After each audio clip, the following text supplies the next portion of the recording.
안녕하세요. 유용훈입니다. 안녕하세요. 아산정책연구원의 신범철입니다. 반갑습니다. 네. 지난달 27일에 이어 유용훈의 밀담 세 번째 방송 보내드리겠습니다. 지난달 27일 저희가 신원식 장군을 모시고 방송을 했는데, 그때 최근에도 아주 뜨거운 이슈가 되고 있는 평양 정상회담 남북 군사 합의에 대해서 다뤘었죠.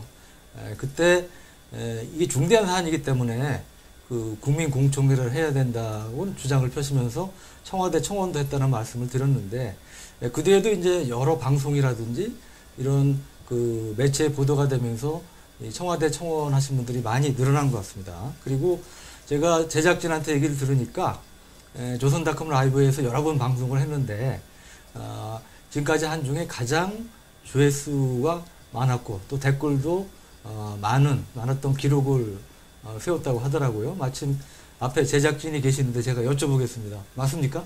네, 맞습니다. 네, 감사드리고요. 그래서 앞으로 이 유용훈의 밀담은 2주에 한 번 격주로 금요일 오후에 방송하는 것으로 이렇게 고정 편성이 됐습니다. 오늘 세 번째 주제는 최근에 그 폼페이오 미 국무장관이 북한을 가서 북한 비핵화 관련된 여러 가지 일부 진전된 논의가 있었고요. 그리고 또 며칠 전부터는 한미 간의 이 남북 군사 합의 문제라든지 이런 대북 제재 문제 관련해서 여러 가지 이견이 노출되고 있는 상황입니다. 어제 오늘 아침 보도를 보신 분들은 아시겠지만 미국 트럼프 대통령이 우리 승인 없이는 한국은 아무것도 할 수 없다. 이 승인이라는 그 외교상 결례라는 지적을 받을 수 있는 승인이라는 표현을 써가면서까지 그 대북 제재 문제에 대해서 그 우리한테 이제 제동을 거는 이런 제스처를 취했고, 또 폼페이오 미 국무장관은 우리 강경화 외교부 장관한테 전화를 걸어서 남북 군사 합의 문제에 대해서 등에 대해서 강력히 항의했다는 이러한 보도가 있었고, 또 상당 부분 사실이 이미 강경화 장관에 의해서 확인이 됐습니다. 이렇게 급박하게 돌아가고 있는 이 한반도 이 안보 상황 관련해서 오늘은 신범철 아산정책연구원 안보통일 센터장님을 모셨습니다. 우리 신 박사님은 여러분들이 남북관계라든지 여러 가지 한미관계, 미북 문제 이러한 이슈가 있을 때마다 그 방송 채널 돌릴 때마다 아마 계속 나타나는 걸 보셨을 거예요. 그래서 방송의 대세와 같은 분인데, 그 민간인 전문가는 굉장히 드문 경력을 갖고 있습니다. 국방부 최고 싱크탱크인 한국국방연구원에서 22년간 근무를 하셨고, 외교부에서 국장으로도 근무를 하셨고, 정책기획국장이셨나요? 예, 외교부. 그렇습니다. 네, 예. 그리고 그 국립외교원의 전문가로 계시다 지금은 아산정책연구원에 계신데, 그러니까 이론과 실무를 겸비한 정말 보기 드문 민간 안보 전문가라고 할 수 있겠습니다. 우리 신 박사님께 오늘 좋은 말씀 듣도록 하겠습니다. 예, 감사합니다. 네. 그 우선 제가 좀 전에 말씀드렸지만 트럼프 대통령이 우리 그 강경화 장관의 그 발언이 나온 다음에 그 대북 제재 문제 관련해서 우리가 승인하지 않으면 한국 아무것도 할 수 없다 이런 얘기를 했는데, 저는 미국 대통령이 우리 외교부 장관의 발언에 대해서 그렇게 직설적으로 강도 높이 표현을 한 적은 그걸 못 들어본 것 같은데 어떻게 처음 아닙니까? 예, 없습니다. 그런 적이 한 번도 없었을 겁니다. 네. 그만큼 미국이 이 문제를 심각하게 생각하고 있다. 네. 이렇게 볼 수 있는데요. 한 두 가지로 나눠서 살펴볼 수 있는 것 같아요. 먼저 트럼프 대통령은 왜 그럼 우리의 승인 없이는 할 수 없다 이런 이야기를 했을 것인가. 네. 그게 하나고, 현재 한미 간에 그럼 얼마나 심각한가, 그게 두 번째인데, 네. 먼저 트럼프 대통령의 반응 자체를 본다면은 사실은 동맹국에 대해서 해서는 안 되는 표현을 썼죠. 승인이란 표현은 일단 쉽게 설명하면 갑을 관계가 있을 때 어느 쪽 갑에서 그런 승인을 해주면 의리할 수 있는 그런 취지의 이야기이기 때문에 좀 부적절한 외교적 표현이었습니다. 그 주권 침해 논란도 예, 그렇죠. 그 부분도 있는데, 아무튼 트럼프 대통령은 지금 한국의 일련의 행보, 그러니까 지금 폼페이오 국무장관이 일본과 북한과 한국과 중국을 방문하고 온 것은 먼저 북한과의 비핵화에 있어서 실질적인 진전을 이루는 것을 희망을 했던 거죠. 근데 그것이 진전이 더디다면 북한에 대한 제재를 잘 유지함으로 해서 북한을 비핵화로 끝내 견인하겠다 하는 그런 정책을 전개하는 건데 지금 북한 비핵화는 별다른 진전이 없는 상황인데 네. 폼페이오 국무장관이 미국으로 돌아온 다음 날입니다. 네. 그 다음 날 한국 국회에서 외교부 장관이 524 조치 해제를 관련 부처와 검토 중이다. 네. 이런 말을 하니까 미국으로서는 한국이 미국이 제재 네트워크를 강화하고 있는데 거기에 어긋나는 행보를 하고 있다. 이래서는 안 되겠구나 하는 그런 의도에서 아마 강한 표현을 한 것 같습니다. 그러니까 중국, 러시아 때문에도 골치 아픈데 이거 한국마저 떨어져 나가면 대북 제재 전선이 상당히 타격을 받을 걸로 우려한 측면이 있단 말씀이죠. 예, 미국은 제재망을 강화하려고 하는 거고 북한은 어떻게 중국과 러시아를 접촉하면서 가능하면 그 제재망을 약화시키려고 하는 것이 현재 북미 간의 뭐 대화도 있지만 그 물밑에서 전개되는 그러한 전략적 경쟁의 모습인데 한국은 미국의 동맹국인데 이 동맹국이 남북관계 개선한다고 미국의 대북 정책의 큰 틀을 훼손할 수 있는 우려가 이렇게 제기되니까 그 부분에 있어서 경고를 한 거라고 봅니다. 이제 이 경고가 어느 정도 센 경고냐 이 부분을 볼 수가 있는데 사실은 두 가지로 나눠서 볼 수 있어요. 이것도 트럼프 대통령은 워낙 말하는 스타일이 자기 마음에 안 들면은 세게 이야기를 하니까 그렇죠. 극단적인 표현 많이 쓰죠. 그렇기 때문에 뭐 아마 밑에서 적어주는 거는 일반적으로 동의나 협의를 적어줬을 겁니다. 뭐 어그리나 아니면은 컨설트. 그래서 뭐 우리의 동의가 없거나 우리와 협의하지 않으면은 한국이 그렇게 할 수 없을 것이다. 이렇게 하라고 적어줬을 가능성이 높다고 보는데 트럼프 대통령이 한 발 더 나간 거죠. 그것은 그만큼 지금 상황에 불편해한다. 이런 측면이 있는 거고요. 혹시라도 만약에 미국 백악관에서 트럼프 대통령에게 이걸 갖다가 승인, 어프로벌이라는 단어를 적어줬다면은 이것은 한국에 대해서 만약에 경제협력을 우리 미국과 조율하지 않고 나아간다면은 제재를 할 수 있다는 심각한 경고의 의미인데요.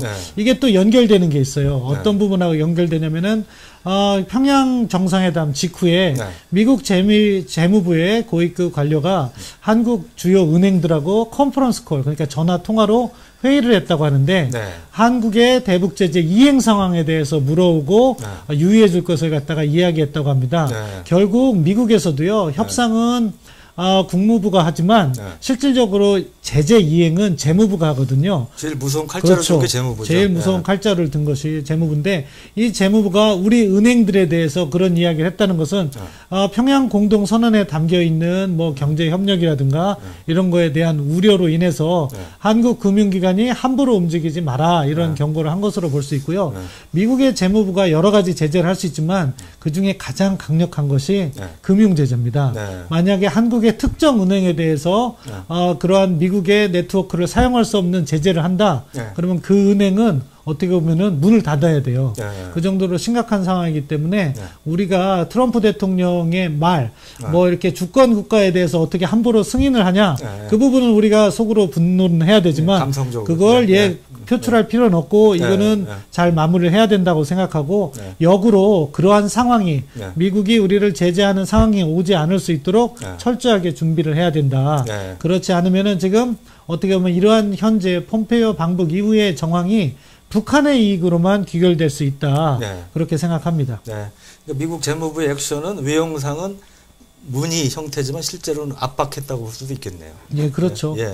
그리고 이번에 저는 하여튼 좀 흥미로운 게 그 폼페이오 장관이 강경화 장관한테 전화를 걸어서 남북 군사 합의 등에 대해서 그 항의를 했다는 부분이 있지 않습니까? 그게 이제 최초 알려진 게 일본 언론인데 일본 언론에서 이제 경로라는 표현을 썼어요. 경로했다.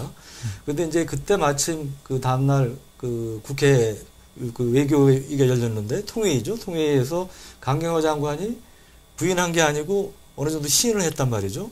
그러니까 물론 경로한 건 아니지만 하여튼 뭐 항의 정도는 있었다는 식으로 시인을 했는데 그래서 미국 폼페이오 장관의 항의 강도가 얼마나 셌으면 그 강경화 장관이 이걸 시인했을까. 저는 그것도 좀 다소 뜻밖이더라고요. 예. 그러니까 그 일본 보도에 따라서 우리 정진석 의원인가가 질문을 했던 것 같아요. 거기에 대해서 강경화 장관이 그런 발언이 있었다. 그렇지만 뭐 욕설 같은 수준은 아니다 이렇게 얘기를 한 걸 보니까 미측에 강도 높은 항의가 있었던 것 같아요. 그런데 이제 이것 역시 두 가지 측면이 있는 거예요. 일단 강경화 장관님은 외교 장관으로서 국회 답변에 있어서 노련하지 못한 모습을 보였어요.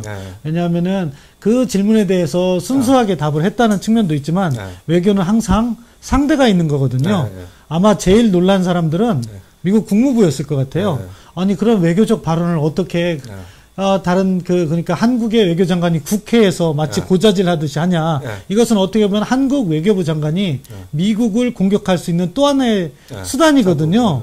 그래서 이 외교적이지 않은 발언을 국회에서 하신 거예요. 저는 외교부 공무원들도 놀랐을 것 같은데요. 외교부 공무원들도 놀랐겠죠. 우리 장관이 왜 저러시지? 예, 깜짝 놀랐을 거예요. 아마 그런 발언을 부적절히 그런 질문이 들어왔을 때는 그런 내용이 있더라도 이것은 외교 사안이기 때문에 공개적인 자리에서 그렇죠. 말씀드릴 수 없다 이렇게 하고 비공개 석상에서 설명을 하던가 그렇게 했어야 되는데 통상적인 외교관 출신이라면 그렇죠. 그런 식으로 반응을 했겠죠. 그 부분이 좀 아쉬운 거고요. 두 번째 항의 발언이 얼마나 셌을까 그것과 관련해서는 사실 이제 아까 제가 두 번째로 말씀드린다는 것과 일맥상통한데 폼페오 방북 이후에 한미 공조가 얼마나 잘 진행되느냐 그 부분인 건데요. 지금 미국에서 나오는 소리는 아주 여론이 안 좋습니다. 그러니까 우리는 평양 공동선언이 아주 잘 됐고 그거로 인해서 북한이 비핵화 의지도 보였고 무언가 북한에 대해 해줘야 된다. 뭐 그런 이야기를 하고 있지만 미국 입장에선 실질적으로 북한이 내놓은 게 없다는 거죠. 왜냐하면은 지금 평양 공동선언의 내용은 무엇이냐? 북한이 동창리 미사일 시설을 어떻게 폐기하면 그것에 상응하는 조치라고 해서 아마 미국이 종전선언을 해주고 그러면은 북한은 영변 핵시설에 대해서 일부 뭐 폐기를 한다. 이런 식의 내용이 담겨 있는 거죠. 그런데 지금 미국이 그 이야기를 듣고 우리 정부의 설명을 들었을 거예요. 북한에 가서 보니까 북한이 합의를 안 해주는 거예요. 아마 미국은 이런 이야기를 했을 거예요. 그럼 종전선언을 해줄 테니까 그럼 북한은 영변 핵시설을 신고검증 제대로 받아라. 너희들이 비핵화 한다고 하니까 그런 이야기가 오갔을 겁니다. 어디에서 그런 이야기가 나왔냐면 지난주였죠. 그 조선중앙통신에서 발표를 했는데 자신들이 종전선언에 연연하지 않겠다는 내용 취지였는데요. 있었죠. 그 논리가 어떻게 되어 있냐면은 종전선언을 해주는 대가로 영변 핵시설에 대한 신고검증까지도 요구하고 있다. 그렇다면 우리는 종전선언에 연연하지 않는다. 이 이야기를 나온 거로 봐서는 미국과 그런 내용이 오가고 있다는 것을 우리가 알 수 있었어요. 그런데 막상 주말에 폼페이오 국무장관이 가니까 합의된 내용은 뭐냐? 모든 거는 다 실무회담에서 하는 거예요. 그리고 오로지 행동으로서 합의된 것은 지난 5월 24일인가요? 풍계리 핵실험장 폭파하는데 당초에 그때 북한은 무슨 이야기를 했냐면은 기자단과 전문가들을 갖다가 초빙해서 참관시키겠다 했어요. 그렇죠. 그런데 전문가는 부르지도 않았던 거죠. 그리고 참관의 내용은 먼 발치서 폭파하는 거를 바라보는 거였어요. 근데 이번에는 이제 전문가들을 초청한다. 인스펙터라고 했어요. 사찰단. 근데 사찰단을 초청해서 무엇을 하냐? 풍계리 핵실험장이 불가역적으로 이게 폐기되었는지를 확인해라. 그래서 그게 이제 어떻게 사찰이 될지 안 될지는 별개의 문제인데 아무튼 그러한 초보적인 6.12 싱가포르 정상회담 이전 상황으로 돌아가는 합의밖에 못 해온 거죠. 그렇기 때문에 미국 여론이 많이 좋지 않습니다. 트럼프 대통령과 폼페이오 국무장관은 지금 관계가 좋고 대화가 잘 되고 있다 이렇게 이야기를 하지만 이거는 11월 6일 날 있는 중간선거에 대해서 자신들이 책임을 회피하는 행동이라고 보고요. 현재 나타난 거로 봐서는 잘 되고 있지 않은 거죠. 그리고 이러한 대화의 특징이 뭐라고 했습니까? 우리 정부도 그렇고 미국 정부도 그렇고 탑다운 방식 이번 북한과의 회담의 특징이라고 했어요. 뭐냐? 정상간 신뢰를 통해서 합의를 하는 탑다운 방식이 특징이다. 근데 지금 어떻게 됐어요? 다시 이를 실무회담에다 밀어버린 거죠.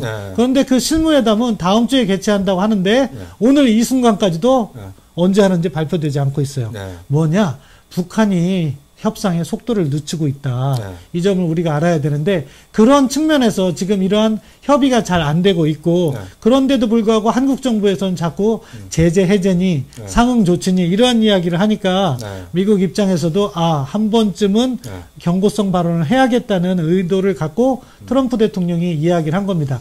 그리고 마지막으로 한 가지 더 말씀드리면 트럼프 대통령의 승인 발언을 해서 우리 국내적으로 많은 불만이 있으신 거 저도 잘 알고 있습니다. 저도 불만족스럽고 그런 부분은 어떻게 해결해야 되냐. 일단 의회 차원에서는 발언이 필요해요. 이거는 조금 부적절한 발언이다. 각당 대표나 국회 차원에서 그런 이야기를 합니다. 다만 행정부에서는 그것을 갖다가 맞대응을 하면 안 돼요. 왜냐하면요, 이 한미 공조를 하는 데 있어서 가장 중요한 것은 그러한 불협화음이 나오지 않도록 관리하는 게 중요해요. 근데 이 문제의 원인을 누가 제공했냐? 이번에는 좀 안타깝지만 강경화 장관이 제공을 한 거예요. 그런 발언을 하지 않았어야 되는데 그 부분에 있어서 미국의 반응이 있는데 우리가 거기에 또 맞대응을 한다? 그럼 이제 한미 간의 외교전으로 접어들기 때문에 우리가 국회 차원에서는 엄중한 항의 발언을 하고 정부 차원에서는 이 부분을 더 확장시키지 않고 이렇게 다시 이렇게 묻어두면서 조율을 해서 앞으로는 어떻게 한미 간에 철저하게 조율된 발언이 나와야 된다. 그것이 효율적인 해법이라고 생각합니다. 근데 일부에서는 그런 얘기도 하더라고요. 그 강경화 장관이 이제 말실수를 한 걸로 해서 바로 이제 주워 담기는 했는데 그 질의를 하신 분이 누구냐면 이해찬 대표셨잖아요. 그러니까 이제 일종의 약간 그 열을 떠보기 위한 그 에드벌룬용으로 짜고 치는 뭐 그런 게 아니었냐 이제 그런 해석도 있는데 그거는 뭐 시간이 지나면 뭐 진실이 무엇인지 드러나겠죠. 근데 지금까지 이제 폼페이오 방북의 어떤 득실, 뭐 긍정적인 부정적인 말씀하셨는데 총평을 해서 점수를 매긴다면 몇 점 주시겠어요? 폼페이오 이번 방북의 점수는 한 60점 정도. 60점. 예, 원래 60점까지가 학점을 줄 때 D 학점입니다. 그 밑으로 떨어지면 F인데, 뭐냐면은 그래도 풍계리 사찰이라는 게 이루어진다면 그나마 조금이라도 진전은 된 것이다. 왜냐하면 북한은 계속해서 사찰을 거부하고 있는데, 근데 이 역시도 아직은 앞으로 풀어가야 된다. 왜냐하면은요, 지금 아까 제가 말씀 잠깐 드렸는데 정확한 워딩으로 말씀드릴게요. 그러니까 김정은 위원장이 체어맨 킴이 인바이트 했습니다. 초청을. 누구를? 사찰단을. 인스펙터라고 했어요. 그래서 사찰이라는 표현은 들어가 있습니다. 근데 그 다음에 동사가 재미있어요. to visit. 방문하는 거예요. 어디를 방문하냐? 풍계리 누클리어 테스트 사이트. 핵실험장을 방문하는 거예요. 근데 또 무엇을 하냐? 컨펌, 확인을 한다고 했어요. 그래서 그 핵실험장이 불가역적으로 폐기되었는지를 확인하기 위한 방문이라고 목적을 제안해 놨어요. 이게 누구의 발표? 미국 측 발표문입니다. 북한은요, 이 내용을 발표하지 않았어요. 그러니까 미국이 일방적으로 이렇게 발표한 내용도 이 정도 수준인데 그 다음 단계에서 정말 제대로 된 사찰, 제대로 된 사찰이 무엇이냐 많은 분들이 궁금해 하실 것 같아서 설명을 드리면 결국 핵실험장을 사찰한다는 것은 그 핵실험장에서 어떠한 핵실험이 이루어졌는지를 확인하는 과정인 거죠. 그러니까 핵실험 이루어진 그 장소에서 시료를 채집하는 거예요. 시료는 세 가지가 있습니다. 하나는 공기, 그게 이제 폭발을 해서 폐기되어 있는 공기. 두 번째는 거기에 있는 토양이나 암석. 세 번째는 그 지하수. 이것을 채집을 하면 그것의 분석을 통해서 거기에 핵실험이 플루토늄 탄인지 농축 우라늄 탄인지 원자폭탄인지 아니면 수소폭탄인지 이런 것들이 확인이 되는 거죠. 그렇죠. 뭐 그런 것까지도 다 확인이 되는 거죠. 근데 이거를 하려면은요, 사실은 사찰단만 가서는 안 돼요. 장비가 가야죠. 그래서 드릴링을 해서 이렇게 파서 그 지점까지 도착해서 시료를 채집해야 되는데 이 순서를 보세요. 북한이 먼저 붕괴를 시켜버렸어요. 풍계리 핵실험장을 갖다가 이렇게 폭발시키지 않았다면 터널 갱도 입구까지 가서 막혀있는 데서 수십 미터만 드릴링으로 해서 파고 들어가면 채집을 할 수가 있어요. 근데 지금은 거기를 붕괴시켰으니까 어떻게 해야 돼요? 만탑산으로 올라가야 돼요. 올라가서 이제 뚫어야 되는 거죠. 거기서 수직으로 이렇게 뚫어야 되는데 그거는 수백 미터에 이를 수도 있거든요. 그럼 이게 상당히 중장비도 필요하고 이게 상당히 어려운 어떻게 보면은 그 사찰 과정이 남아 있습니다. 근데 이게 또 중요한 함의가 있는 거죠. 무슨 얘기를 했냐? 우리 강경화 장관께서 뉴욕에 가셔서 워싱턴 포스트하고 인터뷰를 했는데 그때 무슨 이야기를 했냐면은 미국이 종전 선언을 해주고 북한이 영변 핵시설을 폐기하면 핵목록 신고는 그 다음에 하자 이런 말씀을 하셨어요. 이게 얼마나 위험한 발상인지 잘 보여주는 거죠. 왜? 나중에 핵목록 신고를 해도요. 영변 핵시설에 있는 예를 들어서 농축 우라늄 시설 폐기해버리면은 그 핵목록 시설이 신고가 맞는지 틀린지 확인이 안 되는 거예요. 그러니까 검증이 제대로 안 되는 그러한 방식을 미국에서 제안을 하니까 미국에서는 동맹국의 외교장관이 한 말이기 때문에 뭐 이렇게 아무 말 하지 않고 있지만 속으로 어떤 생각을 하겠습니까?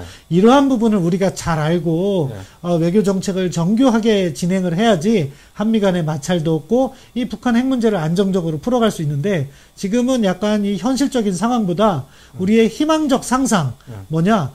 북한 김정은 위원장이 전략적 결단을 벌써 내렸다. 이렇게 믿고서는 정책을 전개하니까 이러한 불협화음이 생기는 게 아닐까 우려가 됩니다. 이것이 말씀하셨지만 풍계리 핵실험장의 그 검증 사찰 문제에 있어서 중요한 거는 이거를 제대로 무너뜨리느냐 보다 아까 말씀드린 시로 채취를 해야 북한이 정말 어느 수준으로 핵 개발을 했고 그걸 정확히 우리가 평가할 수 있는 거잖아요. 근데 지금 상황 봐서는 이걸 어느 정도 무너뜨리느냐 정도만 한 가능성이 많다는 거죠. 현실적으로 봤을 때. 예, 그 발표문 자체는 그렇게 났기 때문에 네. 그렇게 이해를 해야 되는데, 근데 폼페이오 국무장관이 약간 모호한 이야기도 했어요. 네. 뭐냐면은 사찰단이 풍계리도 가고 동창리도 간다. 이런 이야기를 했는데, 그게 이제 북한과 하고 논의한 사항인지 합의한 사항인지 그건 모르겠습니다. 논의한 사항은요, 사실은 뭐 협의했다 이런 거는요, 큰 의미는 없어요. 왜냐하면은 합의, 어그리가 된 사항만 이게 발표가 되고 그것이 논의된 거지, 논의한 건 자신들의 입장을 전달하는 것일 수도 있기 때문에 그 부분은 확인이 되지 않은 거죠. 다만 이제 실무 협상을 한다니까, 그러니까 스티브 비건 대북정책 특별대표하고 아마 최선희 북한 외무성 부상이 될 텐데, 그러한 실무 협의를 해서 풍계리에는 어떠한 사찰단이 가고 그 사찰단의 활동이 어떠한 것이고 이렇게 협의를 다시 할 건데, 거기서 그러한 제대로 된 사찰이 확인되지 않는다면 이것은 미국의 대북 정책의 또 다른 실패의 사례가 될 수 있다, 그렇게 봅니다. 네.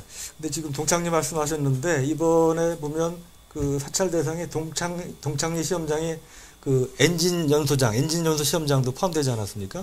근데 또 하나 좀 궁금한 게, 전에 그 발사대까지 없애겠다고 지난번 남북 정상회담 때 대통령께서 말씀하셨잖아요. 동창리 엔진 시험장 외에 발사대까지 없애겠다 이런 말씀을 북한에서 한 걸로 이제 그 청와대에서 얘기를 하고 그랬었는데, 이번에 사찰에 동의한 거는 일단 엔진 연소 시험장만 얘기가 나오더라고요. 근데 저는 이 동창리 발사장 관련해서 사실은 그 정부 일각에서 사실을 어떻게 보면 좀 호도하고 있다고 느껴지는 게, 동창리 발사장의 발사대, 뭐 엔진 시험장 이런 동창리 발사장을 없애면 북한의 이동식 ICBM은 발사할 능력이 없다. 더 이상 그런 위협적으로 시험 발사든지 이런 걸 할 수가 없다고 얘기를 하는 분이 있는데, 그거는 아니지 않습니까? 네, 동창리 그렇죠. 발사장은 기본적으로 은하 3호 강명성 4호 같은 인공위성을 싣는 장거리 로켓 발사용으로 사용이 됐지, 우리가 지금까지 그 흔히 아는 화성 14형이나 15형 같은 이동식 ICBM을 동창리 발사장에서 쏜 적은 없잖아요. 그리고 동창리 발사장 발사대가 지금 한 50m짜리가 있는데, 그 발사대 자체도 또 그런 ICBM, 이동식 ICBM 발사용으로 그 사용한 적도 없는 것이고, 그러니까 동창리 발사장을 없애더라도 북한의 이동식 ICBM이라든지 또 바퀴가 16개에서 18개 달린 대형 발사 차량은 그대로 남아있는 거 아닙니까? 그리고 지금까지 북한이 그런 화성 14, 15형 ICBM이나 또는 그 화성 14, 15형을 쏘는 이동식 발사 차량을 없애겠다고 얘기한 적은 없지 않습니까? 예, 그렇습니다. 그러니까 어떻게 보면 이 전문가의 관점에서 볼 때 정부의 발표가 약간 정교하지가 않아요. 말씀하신 것처럼 북한의 핵위협은 이동식 발사대를 사용하기 때문에 더 위험한 거죠. 동창리에서 발사는 할 수 있을 거예요. 거기다 세워놓고 쏜다면 쏠 수는 있겠죠. 그렇지만 그거는 눈으로 보기도 쉽고 시간도 걸리고 해서 뭐 군사적으로 큰 의미가 없다고 생각합니다. 이 동창리 발사대는 말씀하신 것처럼 북한은 스스로 우주의 평화적 위협, 인공위성 발사체라고 하고서는 해왔던 거예요. 근데 그것이 거짓말이라는 게 나타난 거죠. 그런 것을 통해서 추진체를 갖다가 실험을 했고 결국 무엇으로 북한의 미사일 개발로 연결된 거죠. 그러니까 쓸모가 없어졌다는 그렇죠. 이미 이제 쓸모가 없어진 거예요. 북한의 인공위성 능력은 뭐 한 100km 신호 날려서 우주에서 돌리고 한다는데 전파는 탐지되는데 그거 말고는 아무것도 없어요. 뭐 노래를 뭐 이렇게 쏜다 그런 얘기 있는데 그것도 탐지도 안 되고 무용지물인 거죠. 그러니까 과거 우주의 평화적 이용을 명분으로 해서 대륙간 탄도미사일을 개발했던 것이 발사된 거죠. 그러니까 다시 한번 확인했던 말씀이죠. 그러니까 의미가 없는 거라고 봅니다. 그러니까 저는 참 이해가 안 된 게, 그 아시지만 동창리 발사장이 과거에는 발사대 높이가 35m 정도밖에 안 됐어요.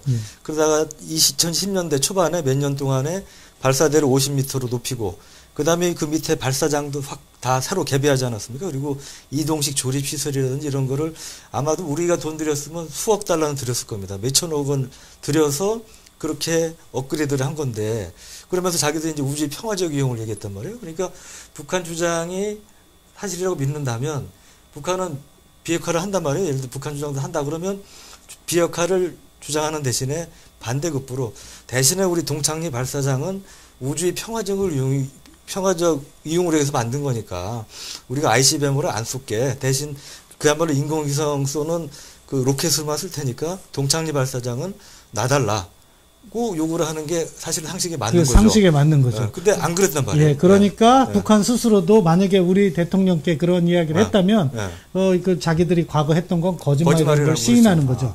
자, 그 다음에는 이제 군사적인 차원에서 이걸 볼 때 동창리 미사일 발사대는 이미 고정 타깃이 돼서 아무런 의미가 없는 거죠. 그리고 북한이 보유한 우리가 군사 퍼레이드 할 때 많이 보시지 않았습니까? 바퀴가 8축, 9축짜리 거기서 화성 15형, 화성 14형, 화성 13형 이런 대륙간 탄도미사일급을 발사할 수 있는 그런 미사일들이 위험한 것이고 그러한 이동식 발사대로 이렇게 이동해서 했을 때 우리가 추적이 어려운 것이지 그러니까 북한이 동굴 같은 데 은닉했다가 바로 이동해서 쏘면은 우리가 탐지하는데 시간이 짧기 때문에 짧기 때문에 탐지가 어려우는 거죠.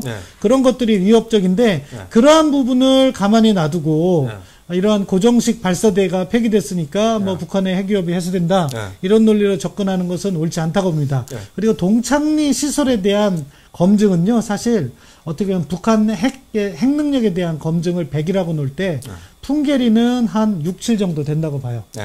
동창리는 한 3, 4도 안 됩니다. 왜 그러냐? 그것은 검증을 하는 것은 그 검증을 통해서 어떠한 것을 만들었는지 그러한 흔적을 추적하는 거죠. 그 흔적을 추적할 때 풍계리 핵실험장은 적어도 어떠한 핵실험장이 이루어졌는지를 핵실험이 이루어졌는지를 확인할 수 있는 거죠. 플루토늄탄이다, 우라늄탄이다. 근데 동창리 미사일 실험은 거기 엔진을 개발했던 건데 이미 엔진 능력은 북한이 보여줬어요. 이미 사거리는 13,000km까지 보낼 수 있다는 거. 그러니까 그 시설을 가봤자 거기서 새롭게 나올 건 없다. 그렇기 때문에 중요하지 않고 중요한 것은요. 실질적으로 들어가는 건 영변 핵시설. 그것이 저는 한 30-40% 정도 차지한다고 생각합니다. 왜? 거기에는 원자로, 5메가와트짜리 원자로가 있어서 유일하게 플루토늄을 추출하는 시설이 있고 또 2000기의 농축 우라늄 시설이 있어서 뭐 1년에 한 40kg 정도 내외에 농축 우라늄을 이렇게 뽑아낼 수 있는 시설이 있는 거죠. 그러니까 한 30-40%. 왜 30-40%밖에 안 되냐? 은닉 시설이 더 중요한 거죠. 북한이 농축 우라늄을 생산하기 위한 원심 분리기를 더 많이 수입했다. 그런 보도가 있었습니다. 그런데 그거는 뭐 일부 언론에서는 뭐 강선이다 이런 이야기가 나오고도 있고 한데 다른 지역에 숨겨놓은 것이 더 위협적인 거죠. 그렇죠. 따라서 우리가 영변만 들여다봤다고 해서 그것만 제대로 검증했다고 해서 북한 핵 능력을 검증한 것이 아닙니다. 그러한 은닉시설, 비밀시설을 제대로 검증을 해야지 비핵화가 달성된 건데 지금 협상이 어려운 게 뭐냐면요. 북한은 계속해서 살라미 전술로 나오는 거죠. 그러니까 이번에 풍계리만 해도 지난번에는 기자단한테 한번 보여줘서 생색을 내고 이번에는 사찰단에 보여줘서 또 생색을 내고 그 다음에 영변 미사일 기지 그리고 동창리 미사일 기지 그리고 영변 핵시설 같은 경우도 이렇게 나눌 수 있을 거예요. 그렇죠. 플루토늄 시설과 우라늄 시설. 이러다 보면은 언제 은닉 시설까지 갈 것이며 그런 부분이 있기 때문에 우리가 북한의 협상 전략을 정확히 알고 문제에 접근해야 된다. 그렇게 생각합니다. 네. 다음 잠시 저희 말씀 나눈 사이 많은 또 댓글이 올라왔는데 몇 분 소개를 해드리고 또 진행하도록 하겠습니다. 폴리님께서 질문을 해주셨는데 심각한 안보 상황입니다. 미국 비행정찰의 손발을 묶은 일에 의리 파장에 대해서 묻고 싶습니다. 그러니까 이건 지난번 남북 군사합의에서 이제 비행금지구역 설정한 거 있잖아요. 그게 지금 폼페이오 장관이 이번에 항의한 것도 이제 비행금지구역과 관련된 것이 아니냐, 뭐 이제 그런 지적도 나오고 그랬는데 그거에 대해서 우리 신 박사님께서 코멘트할 게 있으면 해주시면 좋겠고 그 전에 한 분 더 말씀드릴게요. 밀 담너님께서 질문해 주셨는데. 미국과의 관계가 돌이킬 수 없이 틀어졌다고 보시는지. 알겠습니다. 그것도 질문해 줬습니다. 먼저 비행금지구역 말씀드리면은요. 이게 이제 국방부의 설명이 오락가락한 부분이 있고, 그래서 약간의 혼선이 있는데 쉽게 보시면 이렇게 될 것 같아요. 20km와 40km에 이렇게 비행금지구역이 있는데, 미국은 전략 정보를 캐치하기 위해서 우리가 설정한 비행금지구역 아래에서 정찰을 합니다. 네. 그 대신 고고도에서 정찰을 하는 거죠. 네. 그렇게 보면은 이 비행금지 구역이 미국의 그러한 정찰을, 감시 정찰을 직접 제한하는 건 아니죠. 네. 그렇지만 한미 간에는 연합정보 자산을 운영한다 이렇게 보시면 돼요. 네. 왜냐면은 그 비행금지 구역 안에서 우리의 감시 절차 자산이 북한의 어떻게 보면은 군사분계선 인근 지역의 활동을 감시하는 거죠. 미국은 멀리서 높이서 북한 내부에 있는 주요 전략 시설을 보는 것이고요. 후방 지역을. 근데 우리는 전방 인근의 북한의 움직임을 보는 거예요. 근데 이거를 우리 스스로 포기했다. 한국군만 보는 것을 포기했으니까 미국에는 영향이 없는 것이 아니냐. 이런 설명을 하고 있는데요. 잘못된 설명입니다. 왜냐? 한미 간에는 앞서 말씀드린 것처럼 정보 자산을 공유하고 있는 거예요. 그래서 미국이 조금 떨어져서 북한 내부를 들여다보는 정보를 한국에 주고 한국은 근접해서 북한 인근 지역에 보는 정보를 미국에 주면서 북한의 군사력 운영에 대한 전반적인 공유가 이루어지는 거죠. 그런데 우리 정부가 스스로 우리가 볼 수 있는 것을 포기했어요. 더군다나 북한은 사실 우리 내부를 들여다볼 수 있는 그런 전략 자산이 없거든요. 그렇죠. 우리만 포기한 거예요. 근데 우리 스스로 포기해서 그거를 미국한테 줄 수도 없게 됐어요. 그럼 미국은 사실은 지금 이제 대북권이 상승되면은 주한미군사령관이 전시작전 통제권을 행사하면서 전쟁을 수행해야 되는데 그 직전에 북한군의 기동을 볼 수가 없는 거예요. 그렇게 하다 보니까 전쟁 준비를 할 수 있겠습니까? 못하는 거죠. 그렇기 때문에 미측에서 불만의 목소리가 나오는 거다. 어떻게 보면 자연스러운 거라고 생각합니다. 이것을 풀기 위해서는요, 미국과 사전이 긴밀히 공조를 했어야 되고요. 북한의 비핵화, 적어도 북한이 검증을 수용하던가 아니면 핵목록, 핵리스트를 제출했던가 이 정도 단계에서 한다면 미국도 동의를 해주면서 왜 실질적인 비핵화가 있으니까 충분히 불협화음 없이 풀어갈 수 있는데 우리가 속도를 좀 너무 앞서 나간 거고 그 과정에서 미국과 협조가 좀 부족했던 거죠. 그러니까 미국 정부에서는 국방부에서는 사전에 미국하고 52차례 협의를 했다고 그러는데 저는 일단 그게 사실이라고 한다면 오히려 이제 반대로 해석이 되는 거예요. 얼마나 한미 간에 이견이 많았으면 이견이 없었으면 사실 10번 이상도 만날 필요 없는 거 아니에요? 그러니까 미국 입장에서는 동의하기 힘든 부분이 많았기 때문에 사실 그 정도로 많이 만난 것이고 비행금지구역 그 정보 받는 관련해서도 미국이 이제 우리의 전술 정보를 못 받는 것도 있지만 또 미국의 이제 그 그레이글 무인기라든지 또 RC-7B 같은 전술 정찰기 같은 경우는 DMZ에 인접해서 비행하면서 북한 전방 지역 정찰하지 않습니까? 근데 그런 미국의 전술 정찰 자산까지 비행을 못하게 됐으니까 미국 입장에서도 상당히 부담스럽고 불쾌할 수 있는 거죠. 그래서 그런 면에서 하여튼 봐야 될 것 같고 두 번째 질문 관련해서 좀 말씀하시죠. 두 번째 한미 관계가 돌이킬 수 없는 상황으로 왔냐? 아직은 아니라고 생각합니다. 아직은 아닌데 이게 겉으로는 계속 외교적으로 잘 지내고 있다는 레토릭이 나오지만 이번 트럼프 대통령의 어프루벌, 우리의 승인 없이는 안 된다 하는 발언이라든가 미국 재무부가 우리 은행과 통화를 하면서 제재 준수를 요구한 게 일종의 경고, 그런 징후라고 봅니다. 왜냐?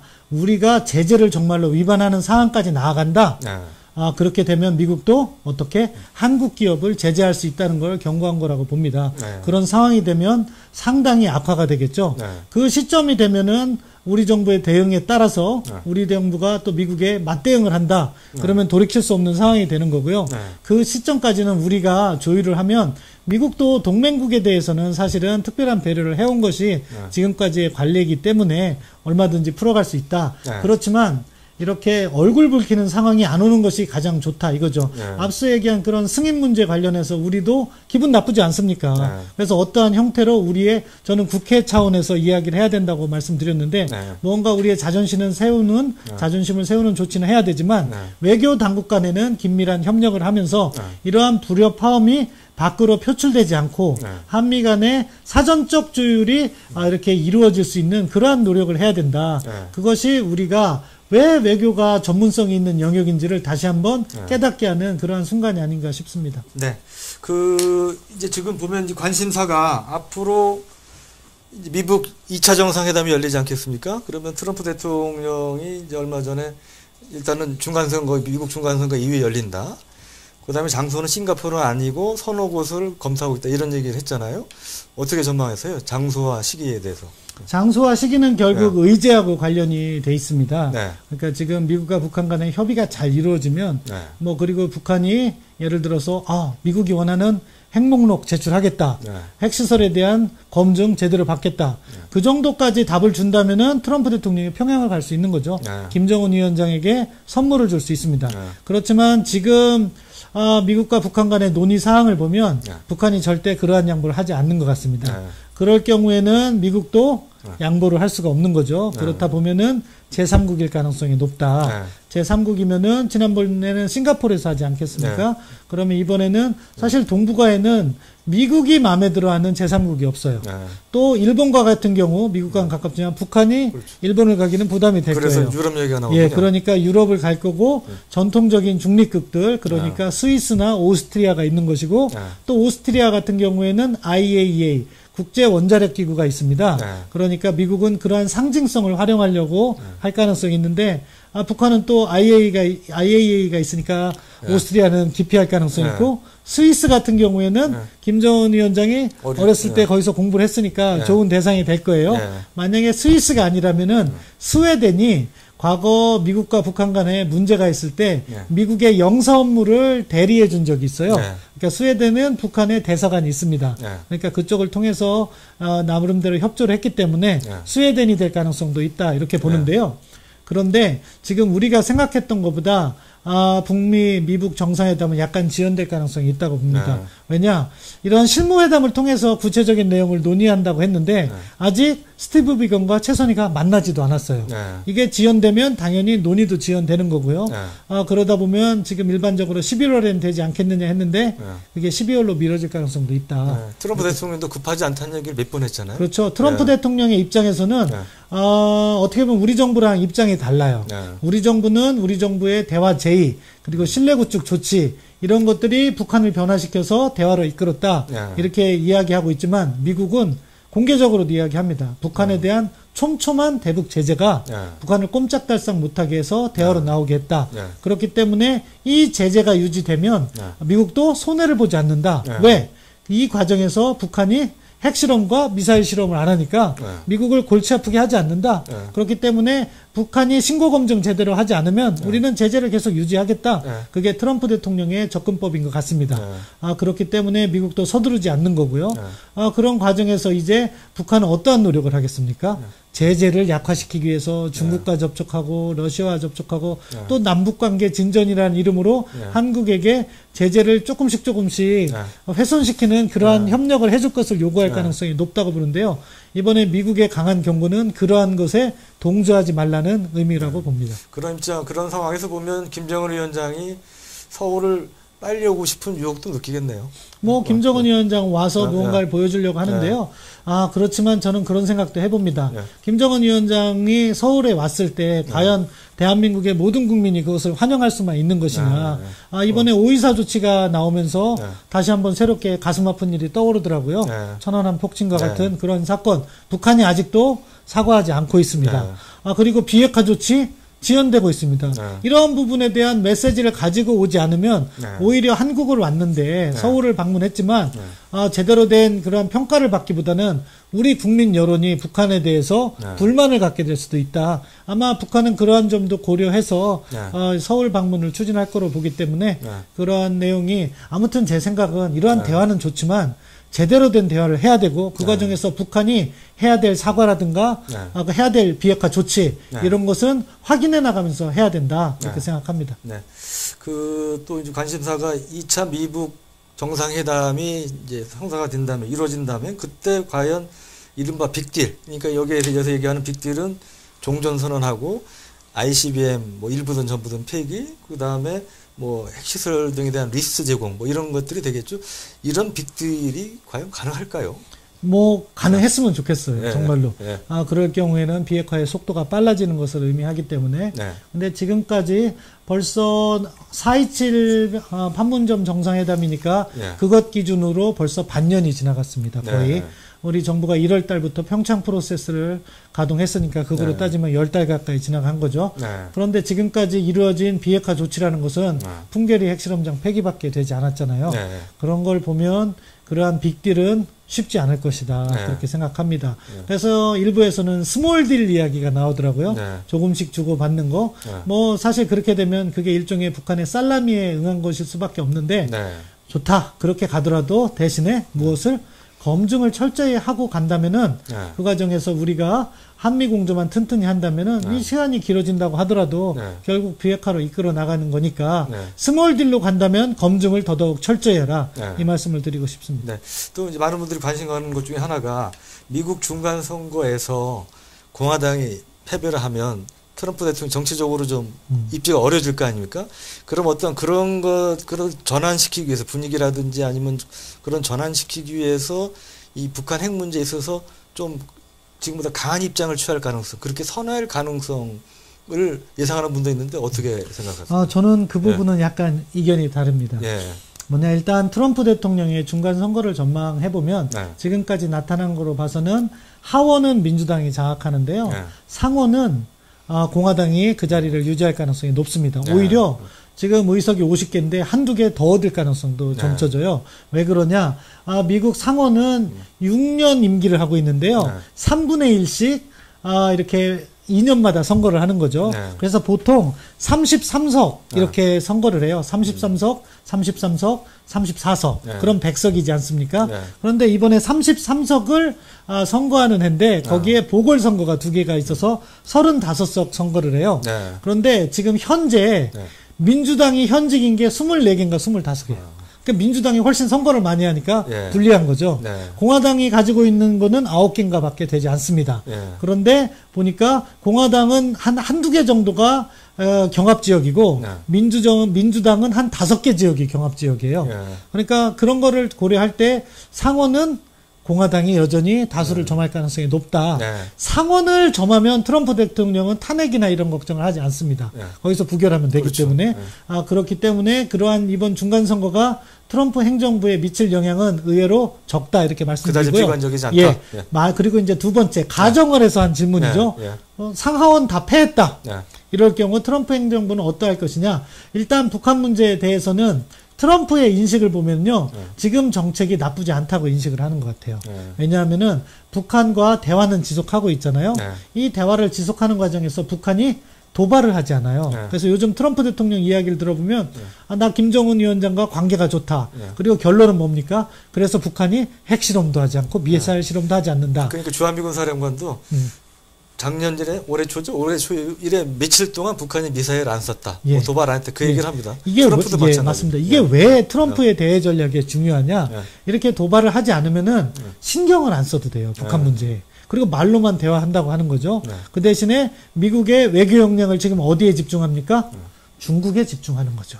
그래서 중국하고의 무역 경쟁. 사실 이게 겉으로 드러난 것만은 무역 전쟁이지만 크게 보면 미국과 중국 간의 세력 경쟁인 그렇죠. 거죠. 거기에 총력을 기울일 수 있다는 거죠. 네. 그런데 북한과의 대화의 판이 깨진다고 보세요. 그럼 북한은 핵실험이나 미사일 실험을 할 수 있습니다.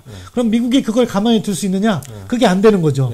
세계 질서를 유지하는 차원에서. 그럼 이 문제를 풀기 위해서는 또 어떻게 유엔 안보리에서 풀어야 되는데 새로운 제재를 만들려면 중국과 러시아가 거부권을 행사하면 안 돼요. 그럼 가서 아쉬운 소리를 해야 됩니다.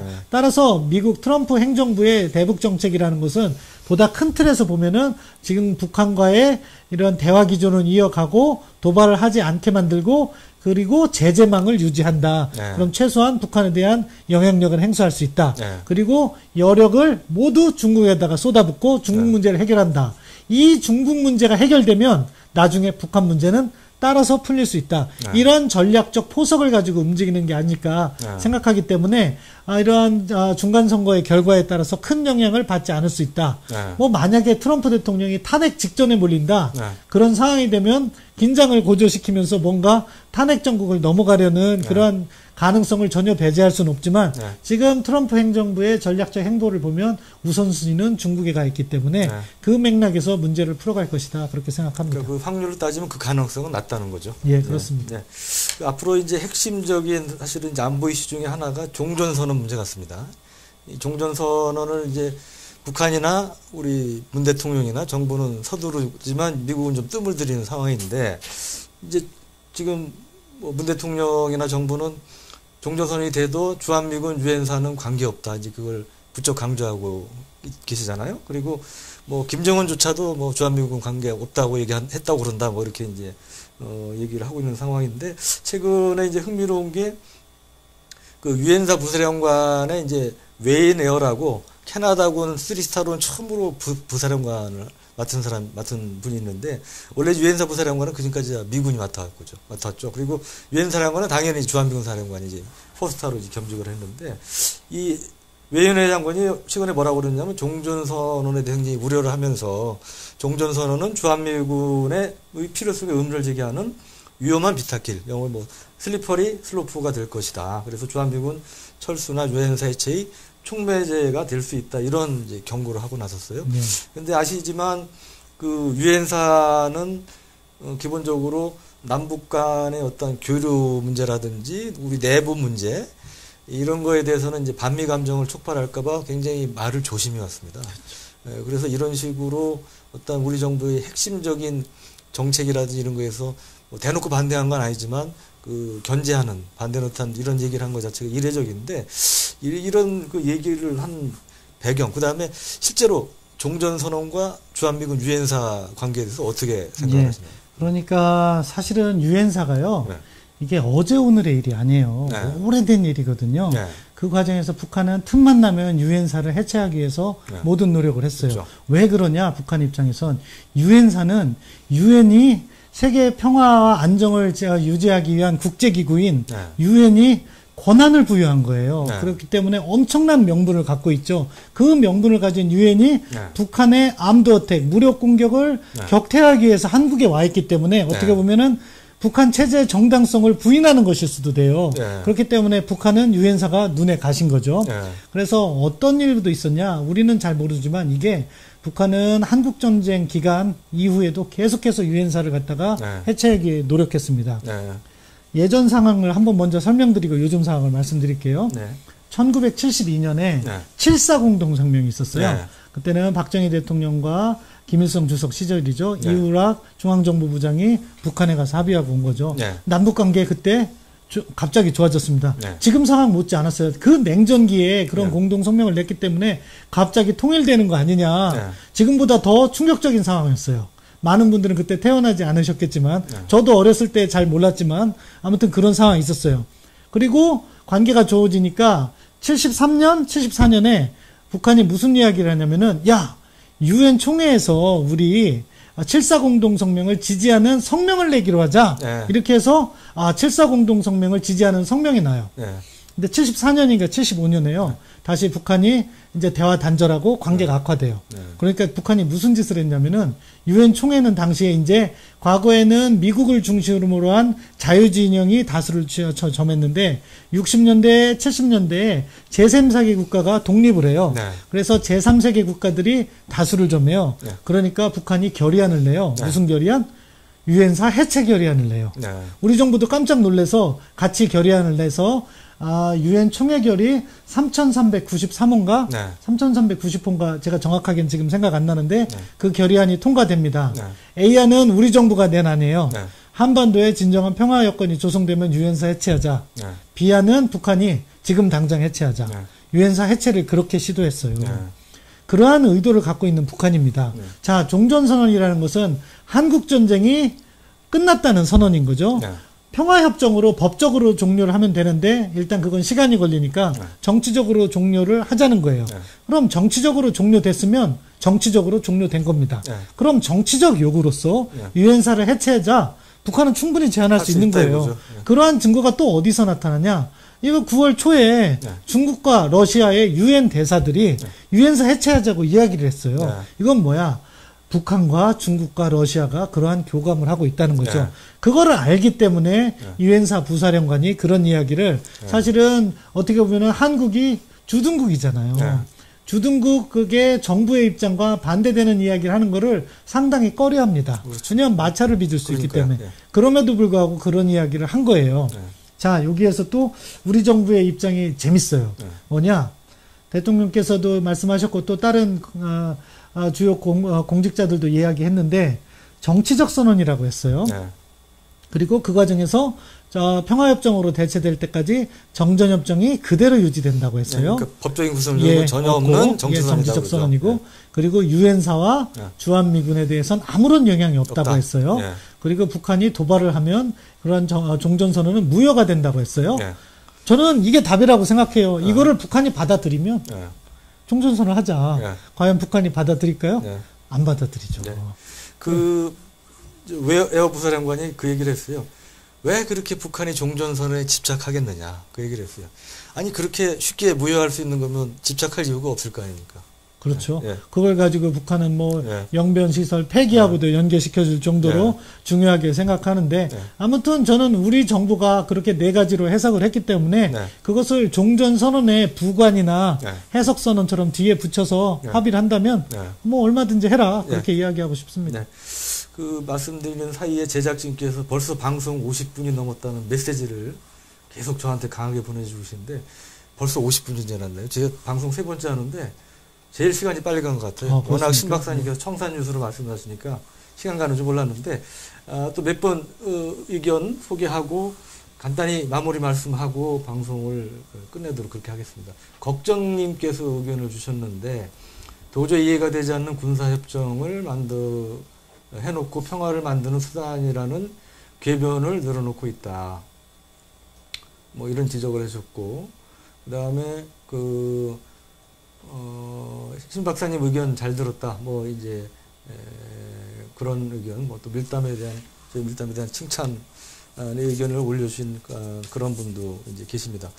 근데 지금 이제 보면 참 아까도 말씀 북한이 지금 비핵화 관련해서 일종의 살라미 전술을 쓰고 있잖아요. 계속 조금씩 시간 끌면서 가장 결정적인 능력은 갖고 있는 상태에서 그렇게 되는데 지금 결국은 이제 북한이 파키스탄 모델을 추구하는 거 아니냐, 결국 핵보유국으로 인정받기 위해서 이제 그런 거 아니냐고는 얘기들이 많고 또 그게 지금 어느 정도 먹혀드는 분위기란 말입니다. 그렇다면 나중에 궁극적으로는 우리가 뭐 북한이 지금 최대 60발 핵무기를 갖고 있다는 얘기 나오지만 공식적으로는 비핵화가 뭐 이제 타협이 돼서 뭐 대부분 없앤다 하더라도 예를 들어 뭐 5발이든 7발이든 핵무기를 어느 정도 갖고 있는, 그러니까 우리가 일부의 북한 핵을 머리에 이고 살아야 되는 이런 가능성이 높아지는데 그러면 거기에 대응해서 우리 그럼 생존 전략은 뭐냐 이거죠. 거기에 대해서 우리가 그럼 핵무장을 하겠다기도 어려울 것이고 공식적으로 비핵화 협의했으니까. 그리고 그러면 일본처럼 잠재력을 갖는, 뭐 영어로 뉴클리어 옵션이라고 그러죠. 마음먹으면 얼마든지 핵무기를 만들 수 있는 농축 제처리 기술을 갖는 그런 핵무장 선택권을 가질 수 있느냐. 그것도 현실적으로 어려울 것 같습니다. 그렇다면 그런 상황에서 우리가 정말 살아남을 수 있는 길은 뭐냐. 북한은 은근히 핵 능력을 과시하면서 우리를 압박할 거 아닙니까? 소위 이제 갑질 비슷한 거 할 가능성이 많은데 우리는 계속 그러면 북한에 끌려다니면서 눈치 보면 살아야 되느냐. 그런 거에 대해서 이제 걱정하는 분도 많아요. 거기에 대해서 우리 신 박사님이 명쾌하게 솔루션을 한번 좀 제시를 해주시면. 그래서 가장 좋은 방법은요. 예방인 거예요. 그러한 사항을 우리가 맞닥뜨리지 않도록 철저하게 검증된 비핵화를 추진해야 되는 거죠. 북한의 말만 믿고 이러한 것을 검증하지 않고 가다간 말씀하신 것처럼 북한의 전략에 말려들게 된다. 그렇기 때문에 한미공조를 강화하고 김정은 위원장의 전략적 결단이 있다면 그 전략적 결단을 행동으로서 보여라. 이런 촉구를 하면서 대화를 해 나가야 되는 거죠. 아니면 다시 한번 제재와 압박을 강화해서 북한이 핵을 포기하지 않고는 잘 사는 일은 없다. 이것을 깨닫게 만드는 게 중요하다고 생각합니다. 예방외교가 항상 첫 번째다. 말씀드리고요. 두 번째, 그러한 사항이 언급하기도 싫지만 만약에 발생했다. 그러면 우리도 나름대로의 옵션을 여러 가지를 가져야 된다고 생각합니다. 첫 번째 옵션은 확장 억제를 강화하는 거죠. 그러니까 우리가 사실은 2년 전까지만 해도 확장 억제를 강화시켜서 미국과의 핵 공유라든가 아니면은 그런 미국의 확장 억제가 보다 현실화될 수 있도록 확장 억제 정책위원회를 구성해서 북한의 핵 위협에 대해서 철저하게 핵으로 응징할 수 있는 시스템을 구축해 놓는 거죠. 네. 그리고 우리는 재래식 부분에 있어서는 첨단 군사력을 갖춤으로 해서 북한이 핵무기를 한 발 사용했을 때 재래식 첨단 미사일 1000발을 쏠 수 있는 그러한 능력을 갖춰 놓는다면 북한이 함부로 하지 못하겠죠. 그것이 1단계라고 봅니다. 2단계로는 우리의 독자적인 대응 능력도 준비해야 된다고 생각해요. 확장 억제 이렇게 현실화하면 사실은 미국의 신뢰도는 낮지는 않다고 생각해요. 왜냐하면 미국이 동맹국을 보호하지 않는다면 미국의 전 세계 동맹 네트워크가 다 붕괴될 수밖에 없거든요. 따라서 한국에 대한 안보 공약은 유럽이나 다른 동맹 파트너에 대한 안보 공약이 되기 때문에 미국이 약속을 쉽게 저버리진 않습니다. 그럼에도 불구하고 모든 안보는요, 누가 지키느냐? 자기가 지키는 거예요. 그런 차원에서는 우리가 핵 옵션을 어떻게 준비해 나가야 되느냐. 물론 말씀하신 것처럼 잠재적 핵 능력 이렇게 얘기하면서 우리가 그걸 가시적으로 나가면 미국이나 또는 핵보유국들이 우리나라에 대해서 경제 제재를 할 수 있겠죠. 그렇죠. 하지만 각각 나눠서 나름대로의 능력을 키우는 거죠. 원자력 기술 고도화하는 거예요. 그리고 관련 첨단 기술 고도화 해놓는 거예요. 그래서 유사시가 돼서 집약을 해서 조립하면 6개월이나 1년 이내로 만들 수 있는 역량을 우리가 준비하면 된다고 생각합니다. 그런 거는 사실은 정부가 공개적으로 얘기해서도 안 되고 각각의 산업을 키움으로써 그거를 발전시켜 나가야 되는데 지금 우려되는 게 있어요. 우리 원자력 지금 사양길로 접어들고 있어요. 이렇게 하면 안 됩니다. 이것을 갖다가 적어도 원자력을 갖다가 친환경으로 뭘 바꾼다고 하더라도 핵심 기술이라든가 투자는 지속적으로 해야 된다고 생각하고요. 그 밖에 관련된 첨단 기술 같은 거는 우리가 갖추어 나가면서 그것을 보이지 않게 준비해 나가는 것을 꾸준히 해나가야 된다. 그래야지 나라가 바로 서고 그래야지 누구도 우리를 얕보지 않는다. 결국 평화는 힘으로 지키는 거지 말로 지키는 것은 아니다. 그렇게 생각합니다.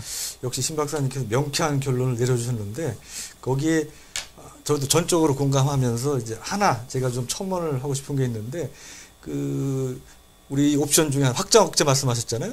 근데 유사시 전략자산 전개라든지 뭐 이거 관련해서는 예를 들어 매티스 장관이라든지 미국의 많은 군 정부의 참모들은 그 동맹에 대한 신뢰를 저희 가질 수 있다고 생각해요. 확장 억제에 대해서. 근데 트럼프 대통령은 아닌 것 같습니다. 트럼프 대통령은 밤에서 비연 폭격기 한번 출동한 거 가지고 돈이 엄청나게 든다고 그걸 절약하겠다고 뭐 안 좋은 얘기를 여러 번 했잖아요. 연합훈련 비용도 그렇고 그래서 그 트럼프 대통령과 관련해서는 확장 억제 부분에 대해서 좀 신뢰성이 좀 떨어진다. 생각을 하고 결론은 우리 신 박사님 말씀하셨지만 결국은 내자로 딱 자주국방 아닌가. 결국 우리가 주도적으로 우리가 그런 의식을 갖고 지키겠다는 그런 것이 가장 중요한 것이 아닌가 그렇게 생각을 합니다. 오늘 정말 장시간 우리 신반철 박사님을 모시고 최근의 안보 현안에 대해서 얘기를 나눠봤는데요. 앞으로 올해 말까지 지금 한 3달도 안 남았죠. 근데 이 3개월가량 기간이 북한 비핵화 문제를 비롯해서 또 최근에 그 정상회담, 평양정상회담 이후에 남북 군사적 그 합의 관련해서도 여러 가지 이제 우려와 지적들이 나오고 있는데 이런 것들에 대해서 11월 1일부터 또 비행금지 계획 같은 거는 바로 시행에 들어갑니다. 그래서 우리 그 한반도 안보에 있어서 중요한 그 이 변수들, 그 다음에 이슈들이 실행되거나 또는 제기될 수 있는 그러한 중요한 전환점, 격변기를 맞는 이러한 시기가 될 것 같고 그런 점에서 저의 밀담도 계속 눈을 부릅뜨고 지켜보겠습니다. 저는 다다음 주 금요일 같은 시간 3시에 또 여러분께서 관심을 많이 갖고 계신 안보 이슈를 주제로 해서 또 전문가를 모시고 말씀을 나누도록 하겠습니다. 오늘 방송은 조선닷컴 유튜브 그리고 유홍래 군사색의 유튜브 채널 등에서도 시청이 가능합니다. 오늘 장시간 좋은 말씀 주신 신 박사님 감사합니다. 감사합니다. 네, 이상 방송을 마치겠습니다. 고맙습니다.